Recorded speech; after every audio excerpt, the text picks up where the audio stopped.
Hello दोस्तों, मैं सचिन अरोड़ा एक बार फिर से आप सभी लोगों का स्वागत करता हूं अरोड़ा एजुकेटर के इस ऑफिशियल यूट्यूब प्लेटफॉर्म पे। I hope you all are doing great. तो आज के सेशन में हम लोग बात करने वाले हैं एक बहुत इंपॉर्टेंट टॉपिक पर बेस्ड। यूपी पीसीएल के एग्जाम में कई बार क्वेश्चन पूछा जाता है कैश मेमोरी से रिलेटेड। तो आज के सेशन में कौन सा क्वेश्चन पूछा गया प्रीवियस ईयर में, इस पर बात करेंगे। क्वेश्चन कौन कौन से पूछे जा सकते हैं, इस पर भी डिस्कशन होगा और साथ ही साथ इसके कॉन्सेप्ट पर भी चर्चा करेंगे।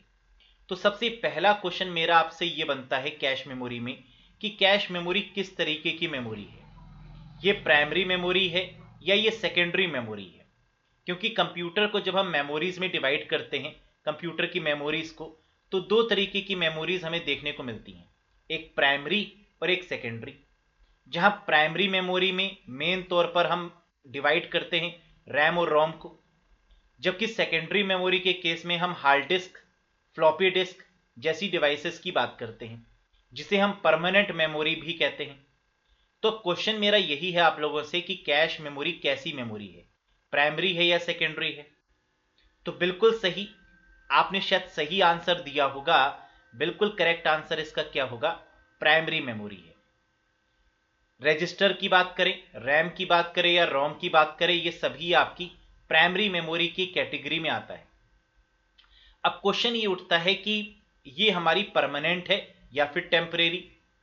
तो जितनी भी आपकी प्राइमरी मेमोरीज होती हैं रोम को छोड़कर, वो सभी आपकी टेम्परेरी कैटेगरी की होती हैं। चाहे रैम की बात करें, टेम्परेरी है। कैशे मेमोरी की बात करें, टेम्परेरी है। या रजिस्टर की बात करें तो वो भी टेम्परेरी है। तो इसका मतलब दो बातों के बारे में अभी तक हम लोग समझ चुके हैं। पहला क्या, कि कैश हमारी प्राइमरी मेमोरी है, और दूसरी बात ये कि ये हमारी टेम्परेरी मेमोरी भी होती है। कैसे काम करती है, क्या रोल है कैश मेमोरी का, चलिए इसके बारे में बहुत ही डिटेल में जान लेते हैं। Have a look guys.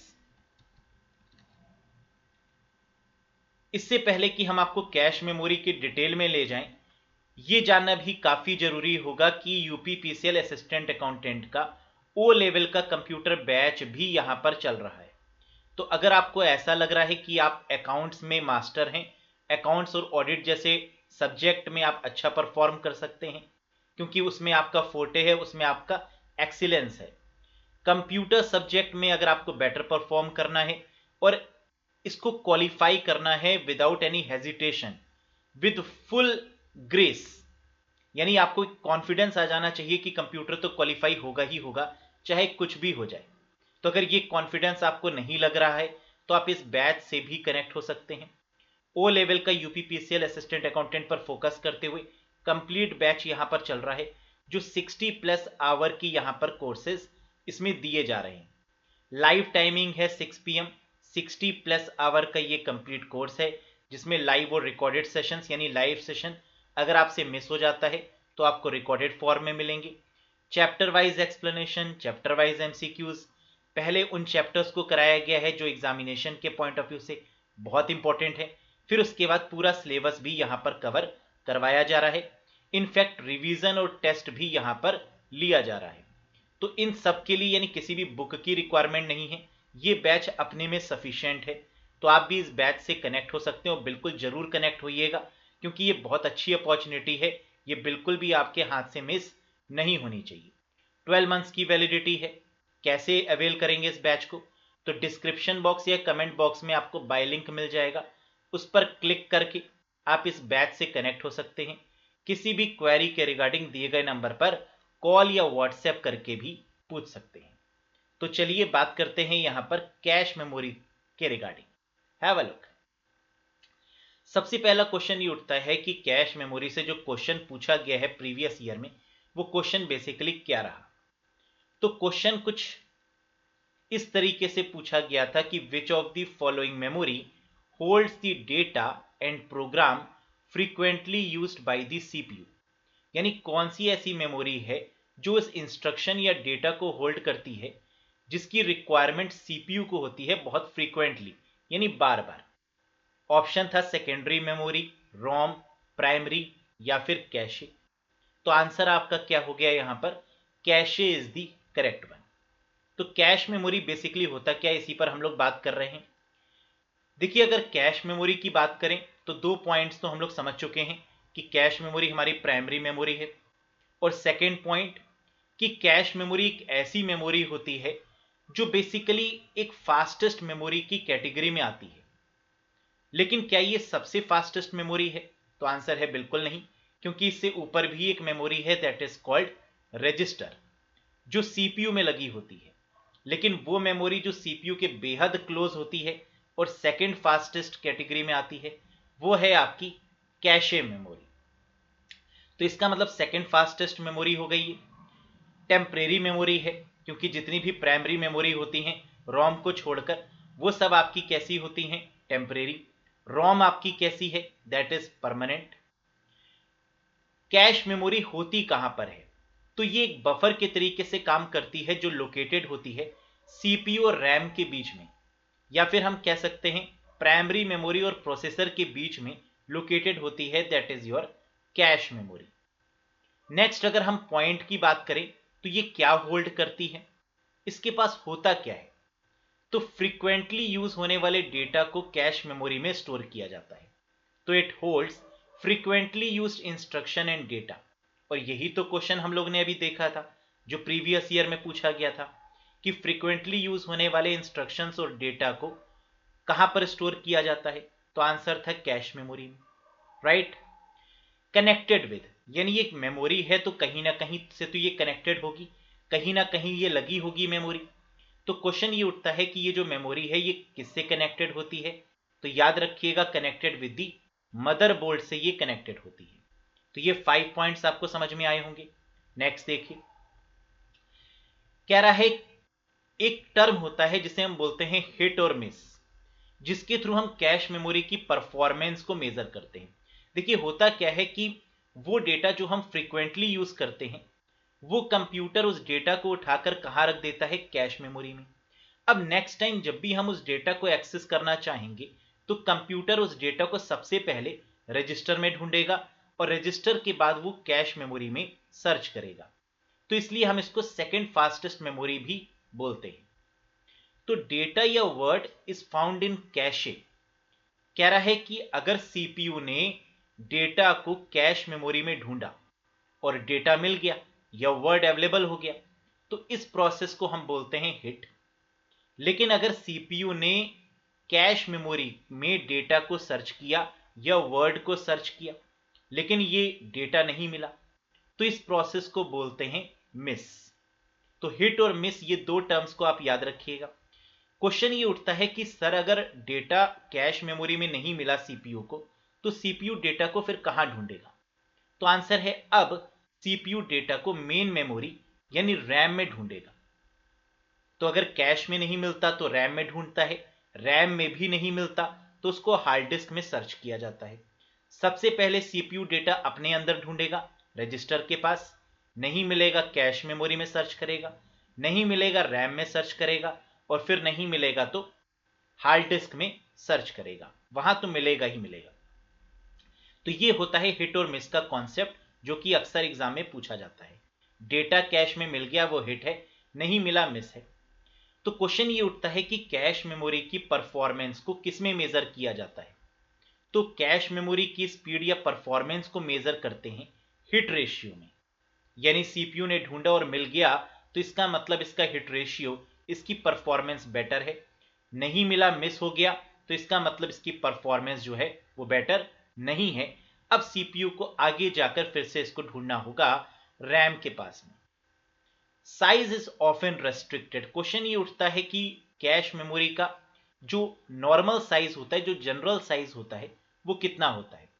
और एग्जाम में ये क्वेश्चन ऐसे ही पूछा जाता है कि size is often restricted to. तो याद रखिएगा इस रेंज को, that is 8 kilobyte and 64 kilobyte. तो ऐसे ही आपको ऑप्शन में लिखा मिलेगा। देखिए, कैपिटल बी का मतलब होता है बाइट और स्मॉल बी का मतलब होता है बिट। तो कैश मेमोरी का जो साइज होता है वो रेस्ट्रिक्टेड होता है 8 केबी एंड 64 केबी। ऐसा नहीं है कि इससे बड़ी कैश मेमोरी नहीं होती। अगर आप थ्योरेटिकल बात करें तो ये 2 जीबी तक भी कंसीडर की जाती है थ्योरेटिकली, लेकिन प्रैक्टिकली अगर हम देखें तो एमबीज में ही ज्यादातर देखने को मिलती है और नॉर्मल यानी रेस्ट्रिक्टेड के साथ में अगर एग्जाम में पूछा जाता है तो जनरल केस में आपका आंसर क्या बनता है, 8 KB एंड 64 KB। तो आई होप कि ये 9 पॉइंट्स आपको यहां तक समझ में आए होंगे। अब इसके बाद एक बार देख लेते हैं कि इस कॉन्सेप्ट के बेसिस पर जो क्वेश्चन पूछे जाते हैं उनका आंसर कैसे देते हैं। देखिए वैसे कैश मेमोरी में और भी पॉइंट्स हैं, जैसे टाइप्स ऑफ कैश मेमोरी, जहां L1 cash, L2 cash, L3 cash और L4 कैश तक इसको डिवाइड किया जाता है। LRU जैसे कॉन्सेप्ट भी काफी इंपॉर्टेंट कॉन्सेप्ट होते हैं कैश मेमोरी के रिस्पेक्ट में, जहां पर लीस्ट रिसेंटली यूज्ड टर्म का यूज होता है। तो चलिए इस पर बेस पर हम क्वेश्चंस पर बात कर लेते हैं कि क्वेश्चन आते कैसे हैं कैश मेमोरी पर based. Have a look. What is the high speed memory between the main memory and the CPU called. कह रहा है what is the high speed memory. तो हाई स्पीड लिखते ही आपको समझ जाना चाहिए कि यहां पर बात या तो रजिस्टर की हो रही है, या तो कैशे की हो रही है, या तो रैम की हो रही है। तो हाई स्पीड लिखते ही आपको 3 मेमोरी दिमाग में आना चाहिए। फिर कह रहा है between the main memory and the CPU. Main memory मतलब रैम और सीपीयू मतलब प्रोसेसर। तो अभी आप लोग ने देखा था कि वो मेमोरी जो रैम और सीपीयू के बीच में यानी प्रोसेसर के बीच में है वो कौन सी है, कैशे मेमोरी।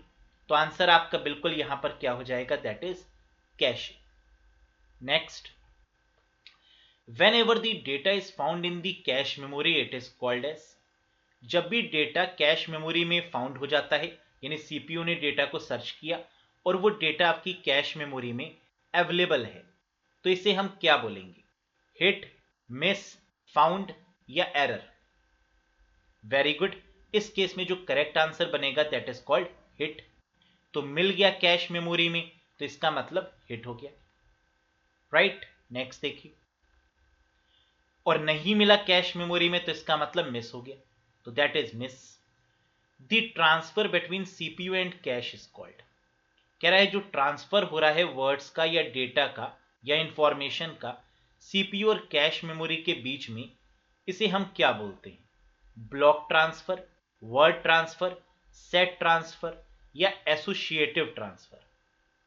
तो इस केस में आप याद रखिएगा जो करेक्ट आंसर होगा वो क्या होगा, दैट इज वर्ड ट्रांसफर।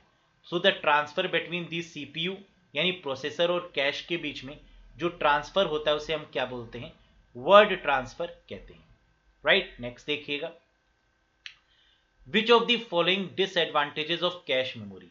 कह रहा है इसमें से कैश मेमोरी का जो डिसएडवांटेज है, जो लूफोल है, जो ड्रॉबैक है, बेसिकली वो क्या है। Cash memory is faster than main memory. कह रहा है कैश मेमोरी जो है वो रैम से क्या फास्टेस्ट है। ये डिसएडवांटेज तो बिल्कुल नहीं होगा, है ना। ये होगा तो क्या होगा, आपका एडवांटेज है कि कैश मेमोरी रैम के कंपैरिजन में फास्टेस्ट है, तो ये तो एडवांटेज हो गया। It consumes less access time. इसका एक्सेस टाइम बहुत फास्ट है, ये भी तो एडवांटेज है। It stores data for temporary use. ये टेम्परेरी डेटा को यूज करता है, बिल्कुल सही बात है, ये टेम्परेरी मेमोरी ही है। Cache memory has limited capacity. इसकी कैपेसिटी लिमिटेड होती है। तो मेन डिसएडवांटेज आपको क्या लग रहा है कि इसकी जो स्टोरेज कैपेबिलिटी है ना, वो लिमिटेड है, क्योंकि ये टेम्परेरी है, तो यानी ये टेम्परेरी भी है और स्टोरेज कैपेसिटी भी इसकी लिमिटेड है। तो मेन डिसएडवांटेज इसका क्या हुआ कि cache memory has limited capacity, क्योंकि ये एक्सपेंसिव मेमोरी भी है, ये भी ध्यान रखना है। अगर इसके साइज को बढ़ाया जाएगा तो कंप्यूटर की जो कॉस्ट है या जो गैजेट की जो कॉस्ट है वो भी इंक्रीज हो जाएगी। तो इसीलिए इसके साइज को कम रखा जाता है ताकि कंपैटिबल हो, एफोर्डेबल हो, ताकि लोग खरीद पाएं सिस्टम को। वरना अगर कैश मेमोरी के साइज को बढ़ा दिया जाएगा तो नॉर्मल सी बात है ये एक्सपेंसिव हो जाएगी, राइट। तो इस रीजन की वजह से इसके साइज को कम रखा जाता है। Next, what type of RAM does cash use. Cache memory जो है वो स्पेशल टाइप ऑफ रैम से मिलकर बनी होती है। तो यहां पर किस रैम का यूज होता है कैश मेमोरी को बनाने के लिए, उसका नाम आपको बताना है। क्या वो स्टैटिक रैम है, डायनेमिक रैम है, एसडी रैम है या फिर नन ऑफ दीज है। देखो एक चीज तो क्वेश्चन में खुद कह रहा है कि कैश मेमोरी को बनाने के लिए रैम का यूज होता है, बस वो टाइप आपको चूज करना है कि वो स्टैटिक है, वो डायनेमिक है या सिंक्रोनस डायनेमिक रैम है? तो बिल्कुल करेक्ट आंसर यहां पर होगा स्टैटिक रैम, क्योंकि डायनेमिक रैम तो हम लोग के लैपटॉप्स में, कंप्यूटर्स में लगी होती है, जबकि जो नॉर्मल हम लोग रैम का यूज करते हैं ना, वो डी रैम ही होती है। लेकिन वो रैम जो कैश मेमोरी को बनाने में मदद करती है, वो technology, that is called static RAM, उसे हम बोलते हैं एस रैम। क्लियर है? नेक्स्ट देखिएगा, this memory is located very close to the CPU. कह रहा है ये जो मेमोरी है ये सीपीयू के बेहद नजदीक है। अब देखो ये एक ऐसा क्वेश्चन है जहां पर कैंडिडेट कंफ्यूज हो जाते हैं। क्यों? क्योंकि उनको पता है कि रजिस्टर जो है वो सीपीयू के अंदर है और कैश जो है वो सीपीयू के क्लोज है ना। तो इनसाइड की बात अलग होती है और क्लोज की बात यानी नियर की बात अलग होती है। तो हम अगर आपसे पूछें कि आपके घर के अंदर कौन रहता है, या अगर हम आपसे पूछें कि आपके घर के पास कौन रहता है ना, तो ये दो अलग अलग क्वेश्चन हो गए। तो आपके घर के पास नेबर्स हैं और आपके घर के अंदर आपके फैमिली मेंबर्स हैं। तो वैसे ही ये डिफरेंस हो गया कि अगर एग्जाम में पूछें कि ऐसी कौन सी मेमोरी है जो सीपीयू के अंदर है, तो आंसर होगा रजिस्टर।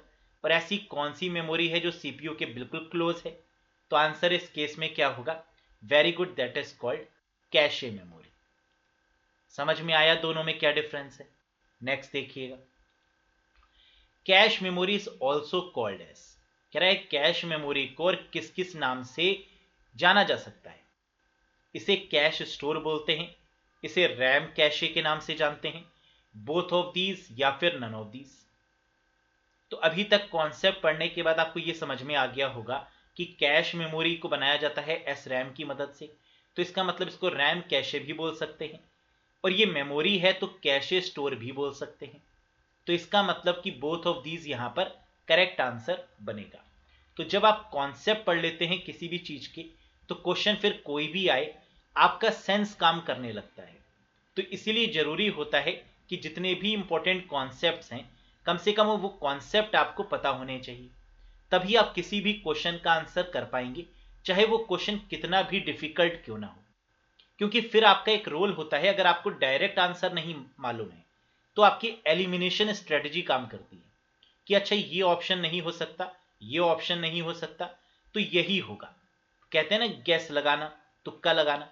तो गैस भी वही लगा सकता है जिसने डिटेल में पढ़ा हुआ है, और जिसने सिर्फ नॉर्मल पढ़ रखा है ना, वो कंफ्यूज हो जाएगा एग्जामिनेशन के टाइम पर, क्योंकि एग्जामिनर चाहता ही यही है कि आप कंफ्यूज हो।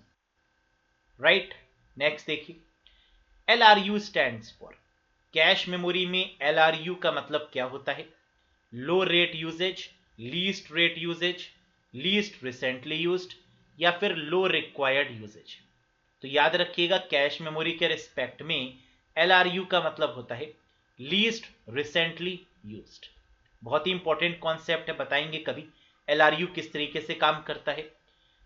जो आपकी कैशे मेमोरी होती है वो बेसिकली अलग अलग टाइप्स में डिवाइडेड होती है ना, जैसे L1 cache, L2 cache, L3 cache and L4 cache. यहां से भी आपके एग्जाम में क्वेश्चन उठता है। और लीस्ट रिसेंटली यूज्ड यानी LRU का भी बहुत ही इंपॉर्टेंट कॉन्सेप्ट बनता है। फिलहाल जो बेसिक पॉइंट थे कैश मेमोरी के पॉइंट ऑफ व्यू से, आई होप वो आपको समझ में जरूर आए होंगे। डिटेल में पढ़ना काफ़ी ज़रूरी है, और डिटेल में पढ़ने के लिए और इसी तरीके के कॉन्सेप्ट वाइज और MCQ वाइज पढ़ने के लिए आप बैच से भी कनेक्टेड हो सकते हैं, जहां पर गारंटीड है कि कंप्यूटर को तो आप बहुत आसानी से निकाल लेंगे। देखिए टफ और आसान डिपेंड करता है आपकी प्रैक्टिस पर, आपके नॉलेज पर और आपके पढ़ने के तरीके पर। अगर आपने अच्छे से पढ़ रखा है कंप्यूटर टॉपिक वाइज डिटेल में, तो आपको बहुत आसान लगेगा। अदरवाइज एग्जामिनर तो चाहता ही है कि आपको पेपर का लेवल टफ लगे, क्योंकि वो खुद कह रहा है कि 50 में से 25 आपको करने हैं क्वालिफाई करने के लिए। तो इसका मतलब आप खुद समझिएगा, वो 50 में से आपसे 25 कह रहा है कि आप करिए क्वालिफाई होने के लिए, और ओपन चैलेंज कर रहा है कि क्वालिफाई होकर दिखाइए, है ना। तो इसका मतलब पेपर का लेवल आप समझ सकते हैं क्या होगा। लेकिन वो अगर सेट करने वाला है तो आप भी कम नहीं है, क्योंकि आपके अंदर भी डेडिकेशन बहुत है और आप बहुत आसानी से इस पेपर को क्वालिफाई कर लेंगे। तो विद गुड विशेस, मुझे पूरी उम्मीद है कि आप बहुत अच्छे से पढ़ रहे होंगे इस समय। कंसंट्रेट होके पढ़ रहे होंगे और मन में ये कॉन्फिडेंस जरूर लेकर आइएगा कि कुछ भी हो जाए हम क्वालिफाई करके रहेंगे। राइट, तो that's all for today guys. Session पसंद आया हो तो लाइक जरूर करिएगा, बाकी चैनल पर नए हो तो सब्सक्राइब करिएगा। बहुत जल्द मिलेंगे एक नए सेशंस के साथ। Till then, bye bye and take care. Thank you very much.